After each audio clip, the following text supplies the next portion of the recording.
Assalamualaikum warahmatullahi wabarakatuh. Kembali lagi berjumpa dengan Pak Suprono di sini. Kali ini dalam video ini kita akan membahas tentang Informatics in Logistic Management, yaitu penerapan teknologi informasi dalam kegiatan logistik. Ikuti terus video Pak Suprono ini sampai selesai.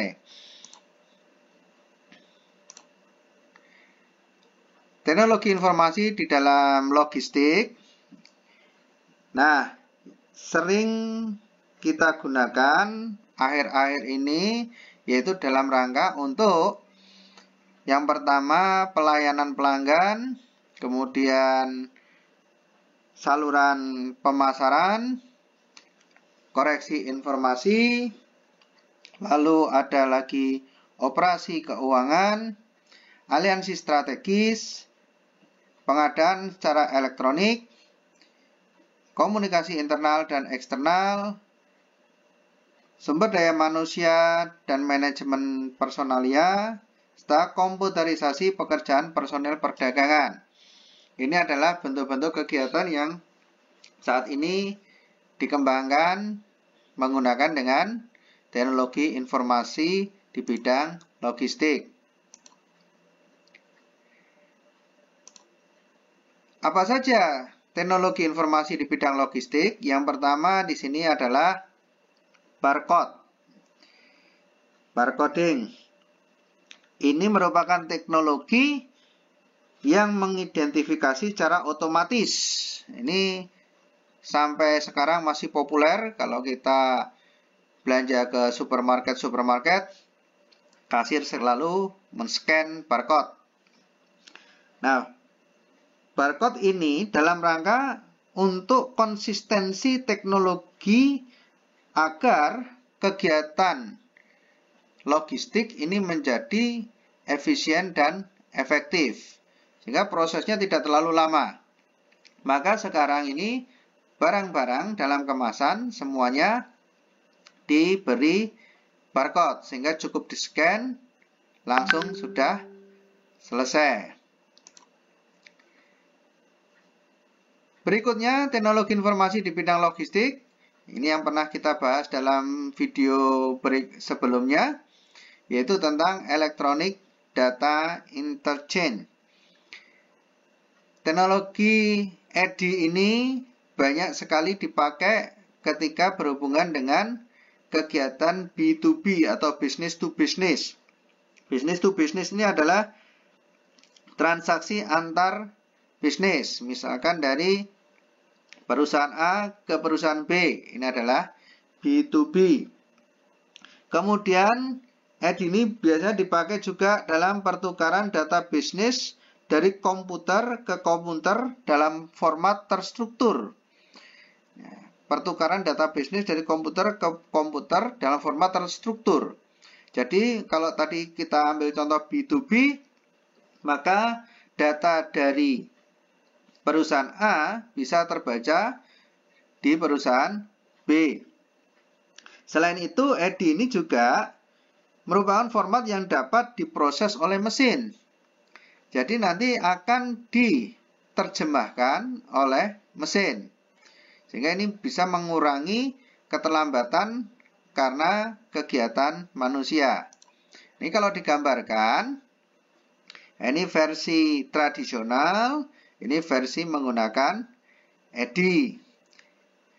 Kalau tradisional, ketika ada PO atau order, maka di sini ini masih melibatkan ada telepon dan sebagainya, membutuhkan orang, baru nanti PO-nya diproses, di-entry dalam komputer, baru masuk ke sellers komputer. Ini dari buyers ke sellers komputer. Ini kalau tanpa EDI. Nah, ini sering kadang-kadang bisa juga terjadi error di sini.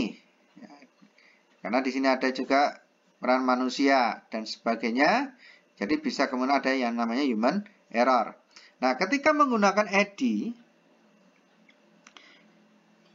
buyers purchasing application atau pengadaan oleh buyers, di sini langsung di-input, diproses oleh EDI, di mana EDI tersebut sudah langsung akan terekam atau terlacak oleh komputer dari sellers.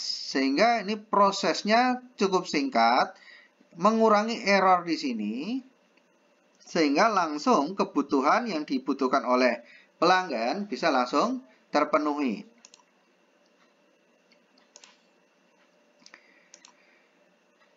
Logistic Information Technology yang lainnya adalah dengan HML. Ini teknologi yang berbicara dengan internet. Metode pengemasan informasi pergerakan di internet. Nah, ini semakin hari sekarang ini semakin berkembang. Bahkan nanti suatu saat EDI akan hilang, akan digantikan oleh internet. Apa keistimewaannya? Internet ini tanpa batas.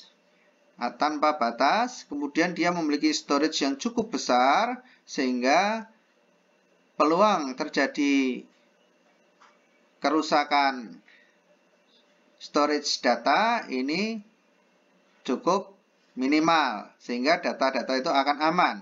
Dan prosesnya bisa antar negara, antar benua, dan sebagainya. Teknologi logistik yang lainnya adalah data management. Data manajemen ini nanti, ini merupakan perangkat input yang menggunakan pemindai optik.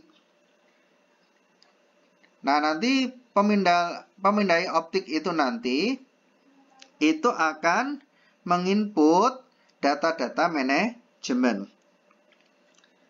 Nah, dalam manajemen data di sini, menggunakan salah satu alatnya yang namanya CD-ROM untuk tempat penyimpanan data-data dari manajemen. Ini kegiatan teknologi informasi logistik yang berikutnya.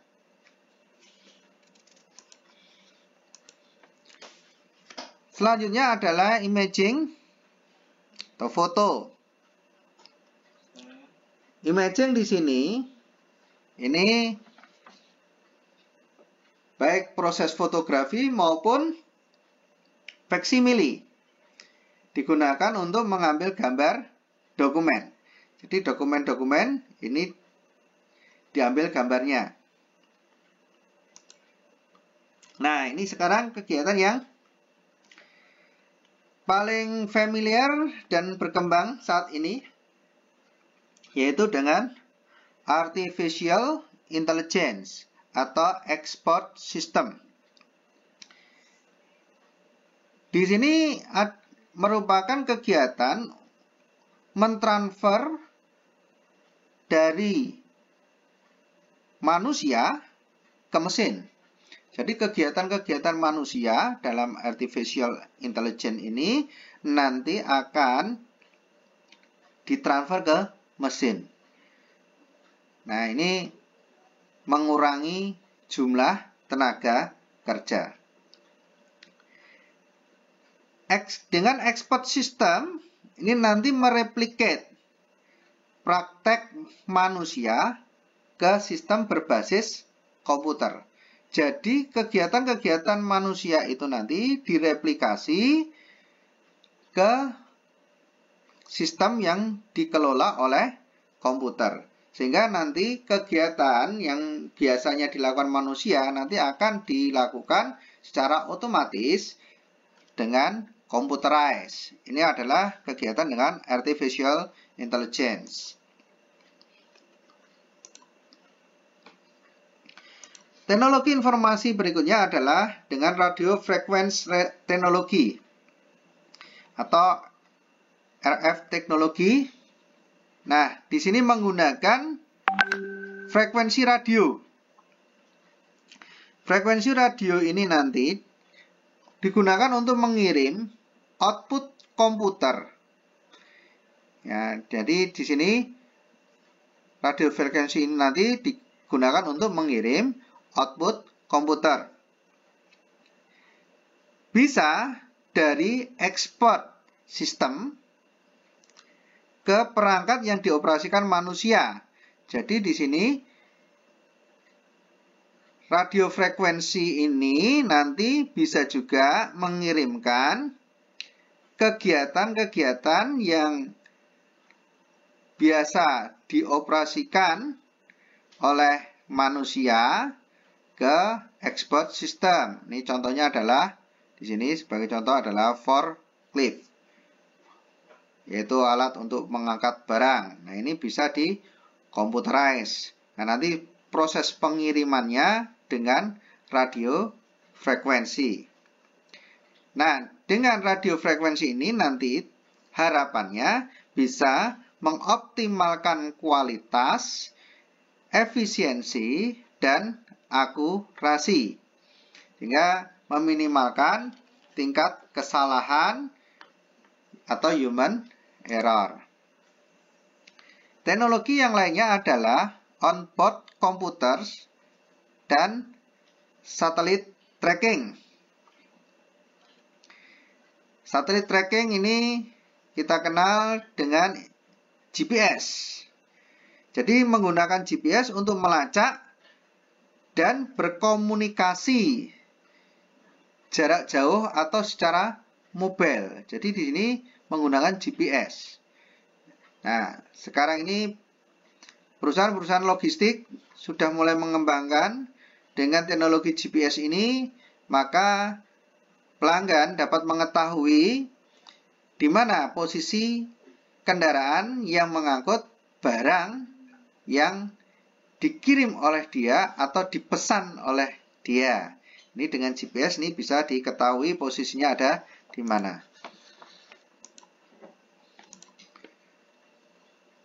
Oleh karena itu,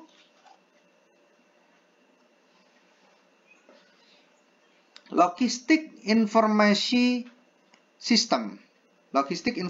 System ini bisa didefinisikan sebagai sistem informasi logistik yang mempertahankan posisi utama dalam teknologi informasi logistik. Sistem informasi logistik adalah struktur interaksi orang, peralatan, dan prosedur.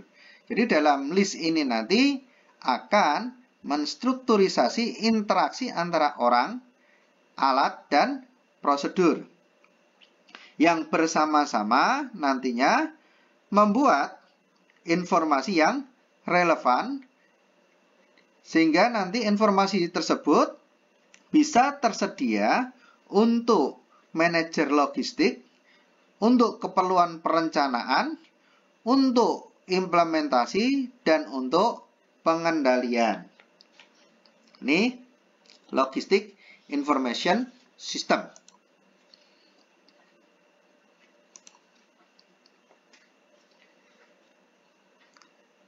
Dalam list konsep ada prinsip utama yang harus diperhatikan.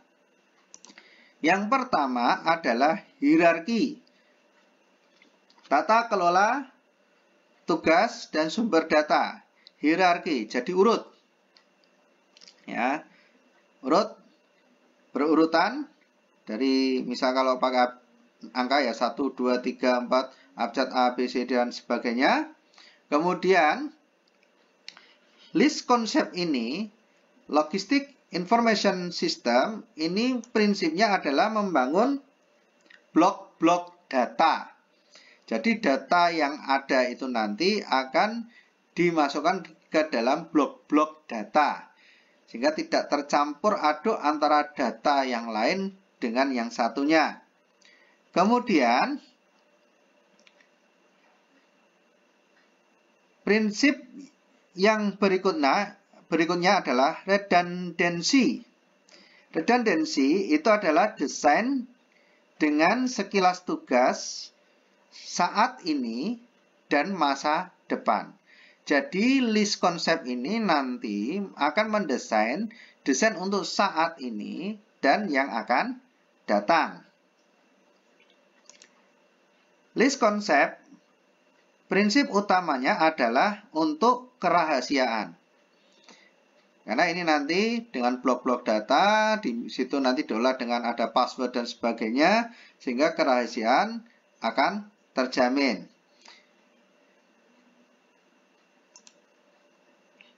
Prinsip utama dalam Logistic Information System ini adalah bagaimana akan terjadi adaptasi dengan permintaan yang berubah-ubah.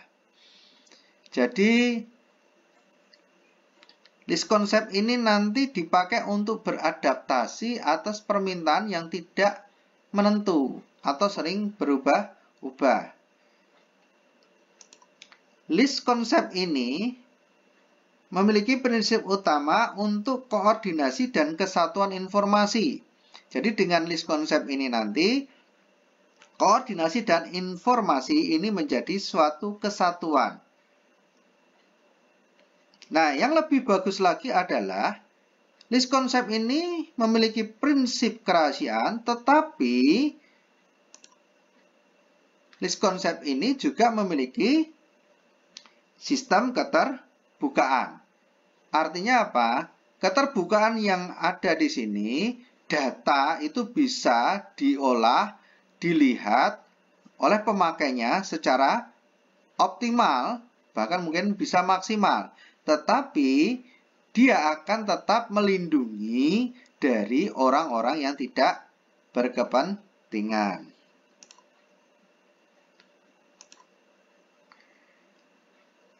Logistic Information System ini memiliki fungsi yang pertama adalah sebagai basis data. Basis data dari apa? Aplikasi pelanggan dan produksi serta cadangannya. Jadi dengan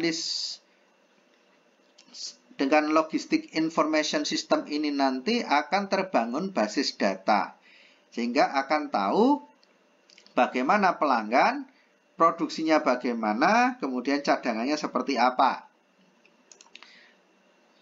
Logistic Information System ini juga berfungsi sebagai perencanaan.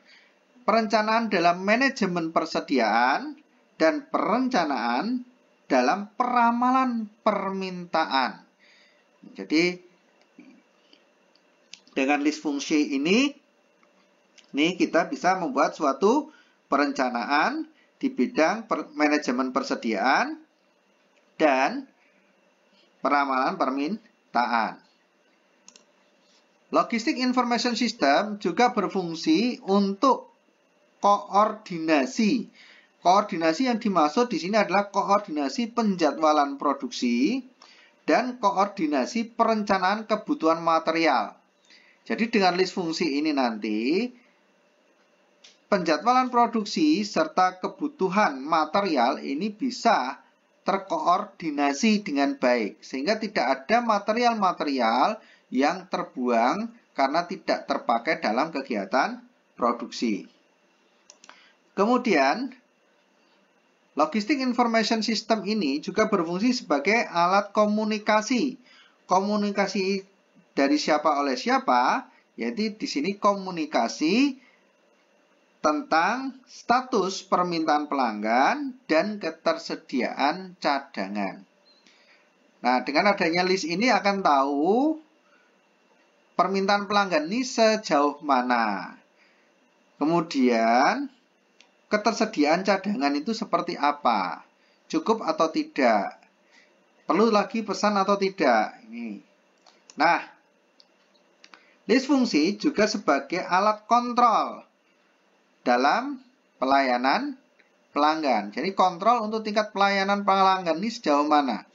Ini dengan list fungsi ini. Karena ini list fungsi ini nanti akan juga berhubungan dengan status permintaan pelanggan. Sehingga ini bisa menjadikan kontrol untuk tingkat layanan pelanggan.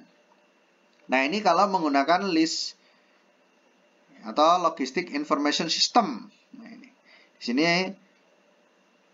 list ini nanti akan mengkomunikasikan dari mulai planning, kontrol terus, ini berputar terus, dan saling keterkaitan satu sama lain dan ini saling mengkomunikasikan. Nah, struktur logistik information system ini nantinya ini akan mengkomunikasikan ini mulai dari lingkungan logistik, mulai dari corporate general business, ada logistik management, logistik activity, kemudian list ini akan mengelola planning sistemnya, research and intelligence system, execution system, report and output system. Ini dikelola sehingga nanti akan menghasilkan logistik management function yang meliputi dari planning, implementasi, dan kontrol. Ini jadi nanti akan terlihat. Dan ini berkaitan terus satu sama lain. Nah, sekarang berhubungan dengan logistik informasi sistem dalam perencanaan sistem. Nah, ini nanti kita gambarkan di slide berikutnya. Pada intinya di sini,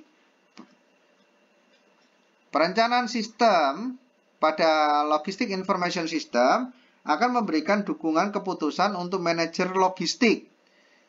Dukungan keputusan untuk manajer logistik, yaitu mengenai database fungsional logistik.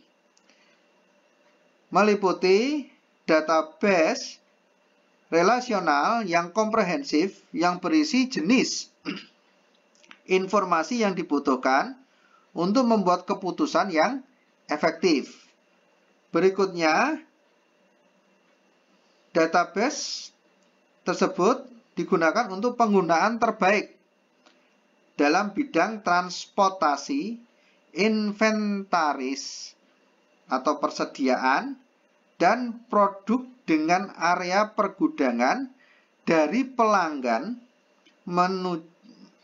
yang nantinya akan bisa menunjukkan sedikit kemajuan dibandingkan dengan belum menggunakan logistik information system. Nah, ini kalau kita gambarkan supply chain functional scope, planning and execution. Ini ya. Ini operation planning. Kemudian di sini adalah strategic planning. Nah, ini adalah hitungan waktunya. Jadi ketika menggunakan perencanaan dengan logistik information system, di sini mulai dari operational planning sampai dengan strategic planning, di sini waktunya ini cukup singkat. Sehingga di sini bisa sampai dengan supply chain network design, ini hanya dalam hitungan yang tidak terlalu lama. Ini dengan list. Dan ini juga akan memunculkan suatu struktur perencanaan yang bagus sekali. Ini ya, jadi di sini akan muncul juga mulai dari nanti ada bagaimana gudangnya, transportasinya, ya, kemudian persediaan manajemennya seperti apa.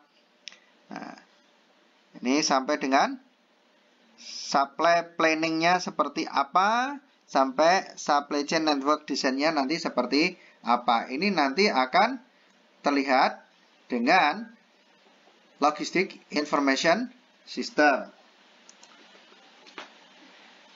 Berikutnya kita akan membahas yaitu tentang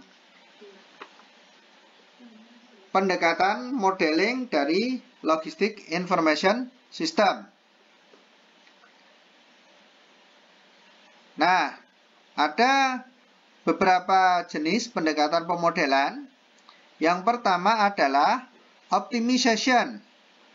Optimization ini sini dalam rangka mencari solusi yang terbaik dari setiap kegiatan logistik yang dilakukan. Lalu yang berikutnya dengan pendekatan simulasi. Simulasi ini mereplikasi jaringan logistik dalam bentuk computerized. Kemudian heuristik. Heuristik di sini digunakan untuk solusi yang lebih luas dan yang tidak optimal. Logistic Information System dalam Execution System. Ini nanti kita lihat gambarnya pada slide berikutnya. Pada intinya, dalam list execution system di sini, nantinya bertanggung jawab atas fungsi jangka pendek dari sistem logistik sehari-hari. Lalu, termasuk di dalamnya adalah teknologi yang membantu mengelola pergudangan, transportasi, perdagangan internasional, dan persediaan. Banyak kemajuan terbaru dalam teknologi dan kemajuan ini kemungkinan besar akan terus berkembang dan berdampak pada manajemen logistik di masa yang akan datang. Nah, ini kalau kita lihat perkembangan teknologi yang digunakan dalam Logistic Information System, yaitu berkaitan dengan Direct Material Purchasing Move online. Ini sekitar tahun 2000-an terus berkembang, di mana di sini untuk kegiatan menggunakan internet, perdagangan internet yang semula prosentasenya kecil, ini prosentasenya terus meningkat. Nah, ini yang semula kecil. Kemudian ini mulai e-marketplace, kemudian extranet, email, dan sebagainya ini terus berkembang, di mana yang klasik, yaitu bentuknya phone dan fax, ini mulai menyusut. Yang semula ini adalah 59%, ini berubah menjadi hanya 28%. Yang lainnya berbasis internet. Nah, Logistic Information System dikaitkan dalam sistem penelitian dan sistem intelligence. List ini nantinya bisa digunakan untuk melihat lingkungan. Yang pertama, melihat lingkungan secara tidak langsung, di mana list ini akan memaparkan secara umum terhadap informasi-informasi yang berkembang di lingkungan. Kemudian, list ini akan melihat kondisi, yaitu paparan langsung terhadap informasi. Kondisinya sejauh mana. List juga akan memberikan secara informal atas pencarian-pencarian yang dibutuhkan, yang berupa upaya terbatas atau tidak terstruktur untuk menemukan informasi-informasi yang dibutuhkan oleh perusahaan. Bisa juga dalam bentuk pencarian formal. Dalam pencarian formal ini upaya untuk menemukan informasi yang berkaitan dengan masalah-masalah tertentu yang berkembang dalam kegiatan logistik.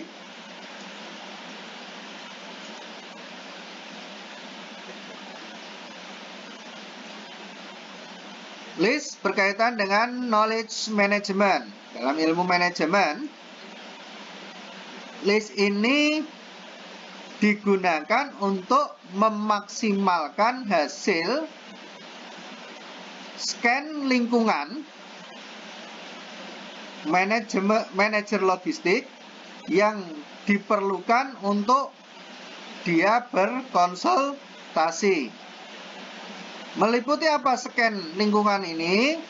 Scan lingkungan nanti meliputi adalah karyawan yang bekerja di bidang logistik, kemudian saluran mitra. Ya, saluran mitra ini bisa mulai dari saluran material sampai saluran distribusi. Kemudian tentang internal audit atau konsultan eksternal atau yang lainnya yang berhubungan tentang inisiatif logistik. Semakin terkenal atau semakin populer menggunakan situs-situs web untuk menyimpan, maka di sini informasi-informasi yang dibutuhkan itu semakin lengkap. Maka kegiatan list ini betul-betul sangat mendukung di dalam kegiatan-kegiatan logistik dengan cara melakukan pemindai atau scanning informasi-informasi yang diperlukan oleh manajemen. Logistic Information System berkaitan dengan laporan dan output system. Dengan list ini nanti banyak manajer logistik yang tidak percaya bahwa laporan yang disusun ini menjadi laporan yang memiliki komunikasi yang paling efektif. Kenapa kok bisa paling efektif? Karena laporan yang disusun oleh manajer logistik menggunakan Logistic Information System ini akan tingkat akuratnya tinggi dibandingkan tidak menggunakan Logistic Information System. Komunikasi yang terjadi hanya jika pesan memasukkan nilai-nilai penerima dan merespon langsung kebutuhan penerima. Jadi di sini komunikasi ini akan menjadi akurat dan terjadi ketika ada pesan masuk langsung direspon oleh penerima informasi. Nah, dengan list ini respon masuk akan langsung bisa direspon oleh penerima sehingga akan terjadi komunikasi yang efektif. Nah, nanti jenis laporannya adalah berupa laporan perencanaan, laporan operasi, dan laporan pengendalian.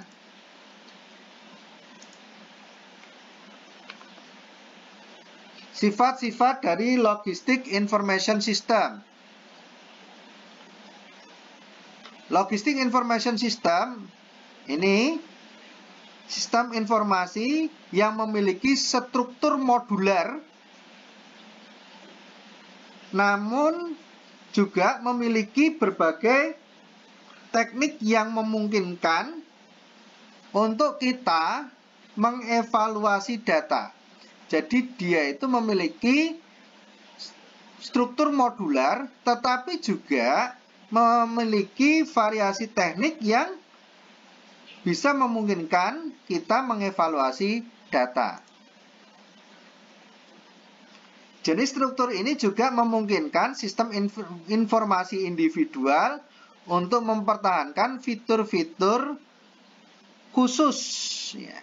Jadi di sini ada juga yang dipakai untuk mempertahankan fitur-fitur khusus yang kita anggap penting dalam logistik. List ini memungkinkan juga kita tidak hanya untuk mengevaluasi data aktual, tetapi juga untuk membuat data perencanaan. Tidak hanya mengevaluasi data aktual, tetapi juga membuat data perencanaan. LIS menyediakan fungsi perencanaan yang mudah digunakan, yang juga didukung oleh fungsi-fungsi forecasting atau peramalan. Jadi di sini kelebihannya LIS ini dia itu memiliki fungsi perencanaan tetapi juga didukung dengan fungsi peramalan. Nah, ini kalau kita gambarkan ya. Jadi kita gambarkan Logistic Information System. Ini ada Online Analytic Processing. Yang bawah ini ada Online Transaction Processing. Di sini ada Data Warehouse. Nah, LIS ini akan mengkombinasikan data-data tersebut. Sehingga ketika manajemen akan melakukan suatu kegiatan processing ke konsumen, ini mau tidak mau dia akan melakukan kegiatan-kegiatan perencanaan sampai dengan eksekusi. Ini yang terstruktur. Dan di sini bisa terlihat semua masalah data-data eksternalnya, materialnya sejauh mana, perencanaan produksinya seperti apa, keuangannya seperti apa, penjualannya seperti apa, lalu data yang ada di gudang jumlahnya seperti apa.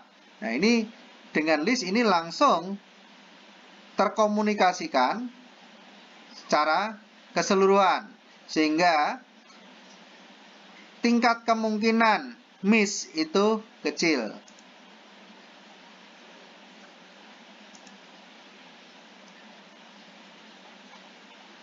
Beradaptasi dengan teknologi informasi yang baru.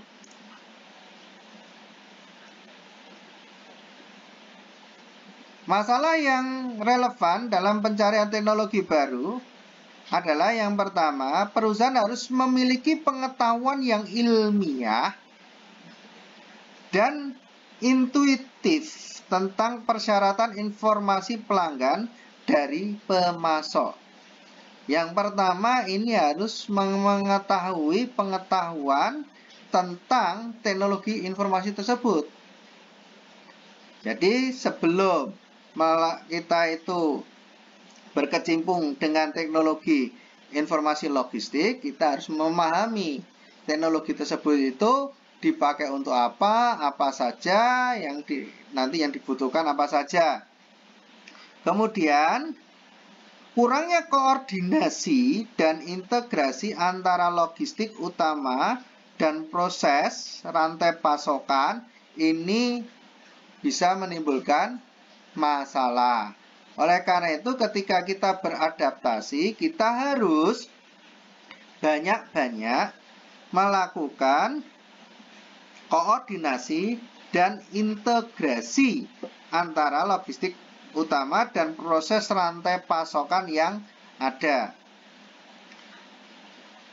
Lalu yang berikutnya, yang perlu diperhatikan adalah melihat bahwa strategi organisasi logistik bergerak dari orientasi fungsional ke orientasi proses. Jadi kalau berbicara ke orientasi proses, ini datanya, kegiatannya ini berlangsungnya bisa cepat dan terstruktur sekali. Sehingga ketika kita beradaptasi dengan teknologi, ini yang semula banyak kita main-main fungsi, nanti berbicaranya langsung ke proses. Dari A langsung B, B ke C, dan sebagainya. Kemudian, apabila kita menggunakan teknologi ini yang harus diperhatikan adalah upaya implementasi awal mungkin ini sangat menderita ya. Karena data yang buruk atau tidak tersedia atau tidak berbagi data masa depan. Nah, ini biasanya kelemahannya ketika main-main dengan teknologi kita itu miskin data. Data yang dibutuhkan untuk kita input ke dalam teknologi itu kurang. Sehingga kita akan tergopoh-gopoh di dalam melengkapi kebutuhan atas data-data yang diperlukan dalam penggunaan teknologi informasi tersebut. Ketika kita akan menggunakan teknologi informasi, di sini juga yang harus diperhatikan, organisasi harus memiliki sumber daya keuangan yang diperlukan untuk memastikan kelancaran implementasi dan orang-orang yang mau menerima dan menggunakan teknologi baru. Jadi di sini ini harus dilihat bahwa ketika organisasi mau main-main dengan menggunakan teknologi informasi, maka yang harus diperhatikan adalah finansial. Kenapa finansial? Karena ini membutuhkan dana yang cukup besar. Lalu orang-orangnya, karena nanti yang mengoperasikan teknologi itu adalah orang. Nah, orang-orangnya ini sejauh mana dia merespon, menerima, dan mau menggunakan teknologi baru tersebut. Perusahaan harus menciptakan peluang untuk interaksi dan upaya tim di antara manajer logistik dan yang lainnya yang paling tahu tentang teknologi informasi. Jadi di sini perusahaan juga harus menciptakan suatu peluang interaksi dan upaya tim dari manajer logistik dan orang-orang di sekitarnya dalam pengembangan teknologi informasi di bidang logistik. Nah, ini kalau kita lihat penggunaan teknologi informasi di bidang logistik, ini sekarang ini banyak didominasi dengan e-commerce. Ini yang paling banyak sekarang. Kemudian berikutnya dengan internet, website. Nah, ini yang sekarang banyak. Ini dengan e-commerce. Ini orang tidak perlu sampai ke toko, dia sudah bisa membeli barang yang dibutuhkan. Baik, cukup sekian video dari Pak Suprono tentang teknologi informasi logistik. Ikuti terus video-video Pak Suprono. Kita bertemu di lain waktu. Wabillahi taufiq wal hidayah. Assalamualaikum warahmatullahi wabarakatuh.